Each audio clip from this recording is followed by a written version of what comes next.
Kepala Badan Narkotika Nasional BNN Komjen Sudi Aryo Setio mengungkapkan bahwa Dewi Astuti yang berusia 42 tahun atau nama aslinya adalah Paryatin dibantu warga negara Nigeria selama menjalankan bisnis narkoba di Kamboja Tribuners, di mana Dewi ini adalah gembong narkoba internasional dari Kabupaten Ponorogo, Jawa Timur yang akhirnya ditangkap di Kamboja pada Senin 1 Desember 2025 kemarin, dan informasi ini menjadi perbincangan hangat akhir-akhir ini, di mana fakta terbarunya adalah selama berbisnis narkoba di Kamboja, Dewi dibantu oleh warga negara Nigeria berinisial Don atau DON. Nah, Suyudi katakan Don menjadi caretaker dan godfather bagi Dewi selama di Kamboja. Kerjasama antara Don dan juga Dewi ini membuat bisnis narkoba keduanya berkembang hingga menjadi jaringan internasional di kawasan Asia Afrika. Dari pendalaman Dewi, Dewi ini bukan kabur ke Kamboja, tapi memang bersentuhan dengan fenomena scamming yang cepat menghasilkan uang, Tribuners. Don ini juga bukan orang baru di dunia bisnis barang haram tersebut, di mana mengatakan mendapatkan informasi Don ini sudah menjadi buron di Amerika Serikat ternyata. Dan dia juga mengatakan bahwa Don sudah ditangkap di Kamboja dan sudah dibawa ke Amerika Serikat. Nah, infonya Don ini menjadi DPO di Amerika Serikat dan sudah ditangkap dibawa dari Kamboja ke US. Dalam bisnis narkoba internasional sendiri di Kamboja, Don dan Dewi memiliki peran masing-masing. Dewi ini berperan sebagai penyedia dan mengatur kurir yang diberikan, sementara Don yang menyediakan narkoba untuk Dewi lalu menyiapkan pengemasannya juga.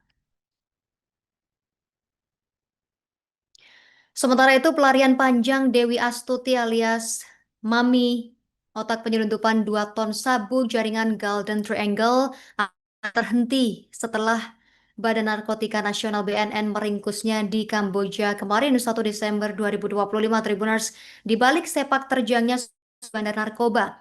Fakta menariknya, Dewi ini pernah hidup sebagai pengajar bahasa Inggris dan Mandarin dengan gaji sekitar 20 rupiah per bulannya. Kepala BNN, Komjen Suyudi Aryo Seto, mengungkapkan bahwa Dewi masuk ke Kamboja pada Februari 2023. Sebelum terjerat narkoba, dia bekerja sebagai pengajar bahasa Inggris dan Mandarin di beberapa tempat kursus dengan pendapatan sekitar 20 juta rupiah per bulannya. Hasil lanjutan sebelumnya yang bersangkutan atau Dewi ini di Kamboja kerja di beberapa tempat kursus bahasa Inggris dan Mandarin sebagai seorang pengajar. Kemudian pada Februari 2023, Dewi Astuti mulai berpindah haluan ketika bekerja sebagai penerjemah di kelompok scamming. Pekerjaan ini hanya bertahan bulan karena dia merasa tidak cocok. Dari analisa dan pendalaman yang bersangkutan, Dewi alias PAR bersentuhan dengan scamming di Kamboja. Tahun 2023 bulan Februari di Kamboja ini, Dewi menjadi translator atau penerjemah di scammer atau scam love karena cepat menghasilkan uang tetapi hanya 1 bulan saja. Dan kemudian dia mengundurkan diri karena merasa tidak cocok bekerja di tempat ini. BNN sendiri mengungkap fakta Tribuners, di mana fakta ini cukup mengejutkan di balik sepak terjang dari Dewi Astuti alias Paryatin sendiri, di mana perempuan asal Ponorogo ini ternyata memulai karir kriminalnya bukan sebagai bandar narkoba, melainkan sebagai operator penipuan online di Kamboja. Dan menurut Kepala BNN Republik Indonesia, Komjen Suyudi Aryo Seto, Dewi ini kemudian banting setir menjadi bandar narkotika setelah bertemu dengan seorang warga negara Nigeria, yakni Don tadi, yang disebut sebagai godfather-nya. Dan BNN mencatat Dewi di Kamboja pada Februari 2023 kemarin. Sejak awal 2024, dia bersekongkol dengan Don untuk menjalankan bisnis narkotika lintas negara yang menjangkau Asia hingga Afrika. Jadi Don ini yang suplai barang narkotikanya ke Dewi. Kemudian Dewi menyiapkan pengemasan barangnya dan Don yang membiayai jaringan melalui Dewi.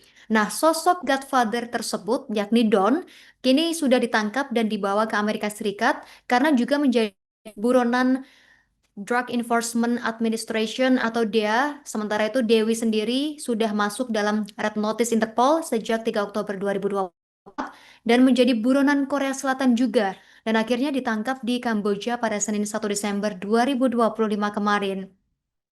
Penangkapan Dewi sendiri, Luki gembong sabu senilai 5 triliun rupiah ini merupakan hasil kolaborasi internasional antara BNN, BAIS, Kepolisian Kamboja, Interpol, dan sejumlah kementerian. Dan saat ditangkap, Dewi tanpa perlawanan dan diketahui dia sedang bersama seorang pria bernama Abdul Halim. Sampaikan, BNN Republik Indonesia telah berhasil melakukan penangkapan terhadap DPO kasus narkotika atas nama PAR alias Dewi Astuti alias Kak Jinda alias Dinda di wilayah Kamboja pada hari Senin tanggal 1 Desember 2025. DPO yang dimaksud ini diduga merupakan aktor utama dari penyelundupan 2 ton sabu senilai 5 triliun dan kasus narkotika lainnya yang terjadi di wilayah Indonesia yang sebelumnya telah berhasil diungkap BNN Republik Indonesia beserta instansi terkait sekira bulan Mei 2025 lalu. Penangkapan 2 ton sabu tersebut berhasil menyelamatkan sekitar 8 juta jiwa dari ancaman bahaya narkotika. Berdasarkan hasil analisa, terdapat 2 nama utama asal Indonesia yang mendominasi kawasan Golden Triangle, yakni Freddy Pratama dan PAR alias Dewi Astuti alias Kak Jinda alias Dinda ini. Selain itu, PAR alias Dewi Astuti alias Kak Jinda alias Dinda ini merupakan rekruter dari Download Tribun X sekarang, menghadirkan lokal menjadi Indonesia.